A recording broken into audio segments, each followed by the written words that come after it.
Communities underwater. Towns along Lake Ontario may have permanent damage due to widespread flooding.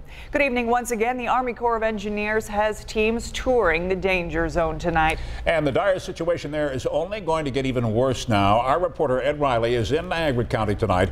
But first, let's go right to our chief meteorologist, Aaron Mikowski. He's tracking a lakeshore flood warning right now.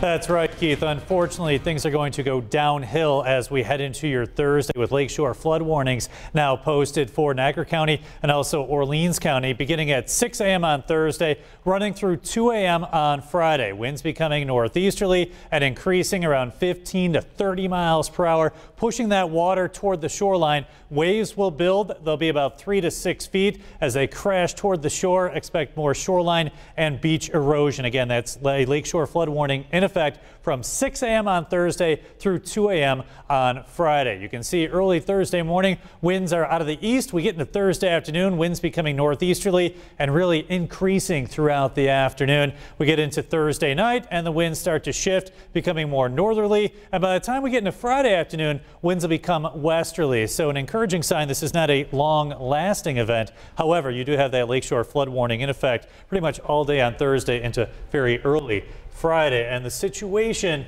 as I checked out through the month of June, so a month from now, Ashley, the water levels are expected to pretty much stay the same. So we're going to be watching this situation closely, at least for the next month. Okay, stay the same, but still things are so tough for these people. Fortunately, though, help is on the way for small businesses along Lake Ontario that have been damaged by the flooding.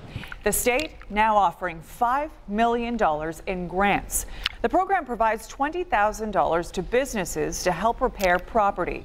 Applications will open up next month. Now you can count on 7 Eyewitness News everywhere. Reporter Ed Riley visited towns across Niagara County today where the Army Corps of Engineers is out in full force preparing for these devastating floods.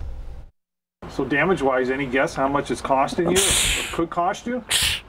Hell, we want to think. I don't even know. Lake Ontario levels are still at record heights and showing no signs of going down. But the amount of damage they are causing is going up. I haven't experienced a situation like this before. I've been here for 20 years. Not only did Fort Niagara State Park lose more shoreline, but today there was confirmation that water has damaged the fort's seawall foundation. The wave action from the lake, which is worse now that the water levels are higher, actually have knocked blocks out of the wall. Also today, the U.S. Army Corps of Engineers toured affected areas to offer advice, and it found that some sandbagging operations are being done incorrectly. If they're too full, it's kind of like stacking oranges. You're going to get the air gaps in between, water gaps in between. The high water is also sinking holiday business for shoreline communities. Transaction-wise, I think I saw like 20 people for the weekend. We're supposed to see 20 people an hour. Normally, Memorial Day would see places like Olcott and Wilson packed with visitors anxious to use their boats. But with many docks and boat launches underwater, people are staying away. As you can see, there's we probably don't even have 50% of the boats in the water yet.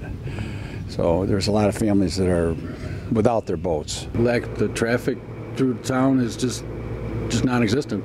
Oh yeah, this season is kind of almost shot, so to speak. A lot of people are going to be discouraged by it. Many boating-related businesses have now given up on the Memorial Day holiday, but they also worry that if things don't get better soon, they could end up losing the 4th of July holiday as well. At Olcott Beach, Ed Riley, 7 Eyewitness News.